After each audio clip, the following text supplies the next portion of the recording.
അതുപോലെ തന്നെ പ്രിയ സുഹൃത്തുക്കളെ, നമുക്കറിയാം ഗാസയിലെ യുദ്ധം ഏകദേശം 2 വർഷം കൊണ്ട് ഇസ്രായേൽ തകർത്ത് തരിപ്പണമാക്കുക, ബോംബുകളിട്ട് അവിടുത്തെ എല്ലാ കെട്ടിടങ്ങളും വീടുകളും ഒക്കെ തകർത്ത് മരുഭൂമി പോലെ ആക്കിയിരിക്കുകയാണ്. ഇനി ഏതാനും ഭാഗങ്ങൾ മാത്രമേ ഉള്ളൂ, കുറച്ച് കെട്ടിടങ്ങളൊക്കെ ഉള്ളത്, അതും തകർത്തുകൊണ്ടിരിക്കുകയാണ്. പക്ഷേ ഹമാസ് എന്ന തീവ്രവാദികളെ ഒന്നും ചെയ്യുവാൻ ഈ 2 വർഷം കൊണ്ട് ഇസ്രായേലിന് കഴിഞ്ഞില്ല. ടെക്നോളജിയിൽ, വെപ്പൻസ്, ഇതിലൊക്കെ മുൻപന്തിയിലാണ്. മുൻപന്തി നിൽക്കുന്ന ഇസ്രായേലിന്,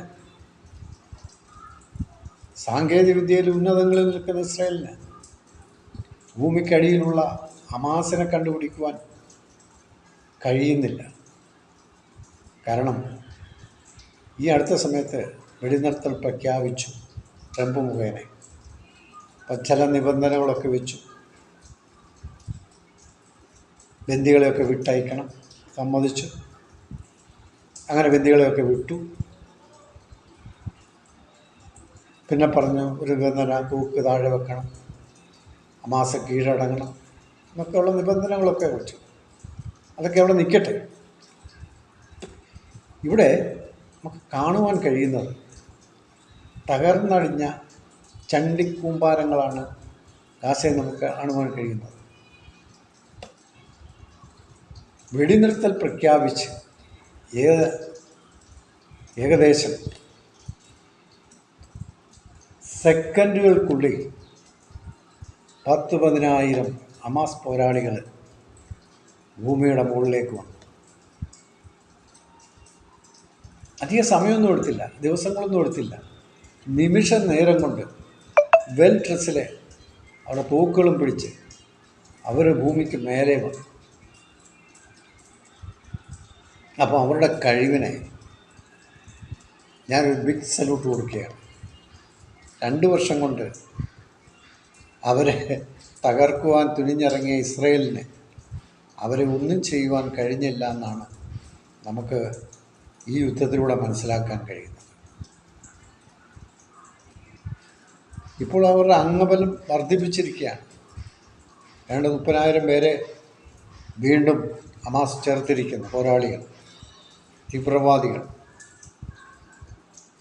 അപ്പം ഈ നിബന്ധനകളൊന്നും അവർ അംഗീകരിക്കത്തില്ല. അവർ വെപ്പൺസ്, തൂക്ക് താഴെ വെക്കത്തില്ല, ആയുധം താഴെ വെക്കത്തില്ല. അതാണിപ്പോൾ നമുക്ക് കാണുവാൻ കഴിയുന്നത്. ഇനിയും ഇസ്രായേൽ ഒരു യുദ്ധത്തിന് ഒരുങ്ങിയാലും സ്ഥിതി ഇത് തന്നെ. അവിടെ അവരെ ഒന്നും ചെയ്യാൻ കഴിയത്തില്ല. നമുക്ക് മനസ്സിലാക്കാൻ കഴിയുന്നതാണ്.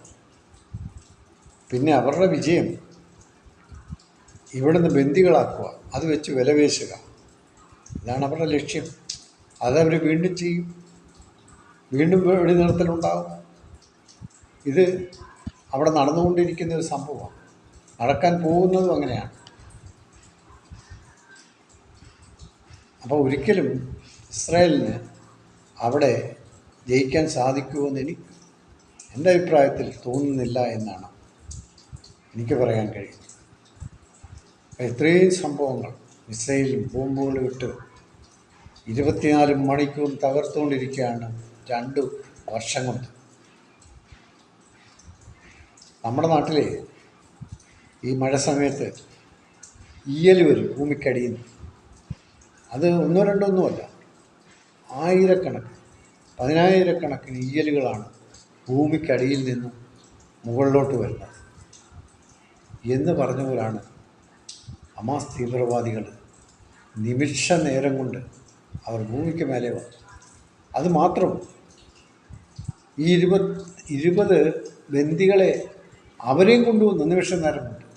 ഈ തകർന്നടിഞ്ഞ കൂമ്പാരത്തിനുള്ളിൽ നിന്ന് നിമിഷ നേരം കൊണ്ടാണ് അവർ 20 ബന്ദികളെ ഭൂമിക്ക് മേലെ കൊണ്ടുവന്ന് കൈമാറാനായിട്ട്. അവരെവിടെ ഇരുന്നു?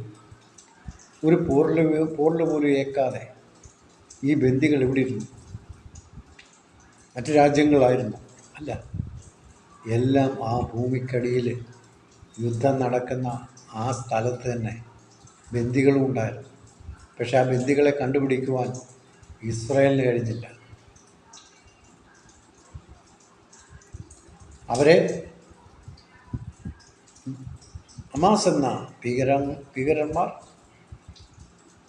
ഭൂമിക്ക് മുകളിൽ കൊണ്ടുവന്ന് അവരെ കൈമാറി. അപ്പം നമ്മൾ അവരുടെ കഴിവിനെ പ്രശംസിച്ചെങ്കിൽ അതേ പറ്റൂ. അതുകൊണ്ടാണ് ഞാൻ അവർക്കൊരു ബിഗ് സല്യൂട്ട് കൊടുത്തത്. അവരെ സപ്പോർട്ട് ചെയ്യുന്നുകൊണ്ടല്ല. തീവ്രവാദികളെ ഒരിക്കലും നമുക്ക് സപ്പോർട്ട് ചെയ്യാൻ കഴിയത്തില്ല. കാര്യം അവർ നിരപരാധികളെ കൊന്നൊടുക്കുന്നവരാണ്. അവരുടെ പ്രവർത്തന രീതികൾ അങ്ങനെ.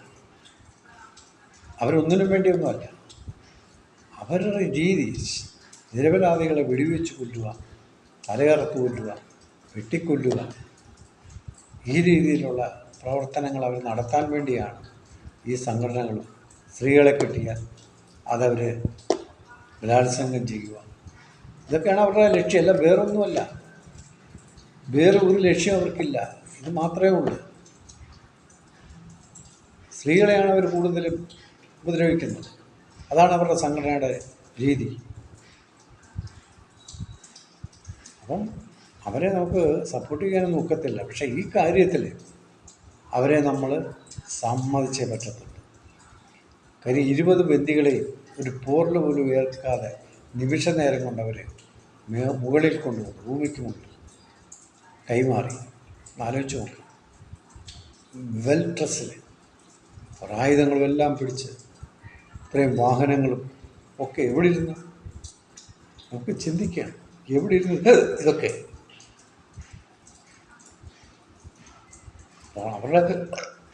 അവരുടെ കഴിവിനെ നമ്മൾ സമ്മതിക്കുകയാണ്. അപ്പം ഇനിയും വരാൻ പോകുന്ന കാര്യങ്ങൾ നമുക്ക് നേരിട്ട് കാണാം.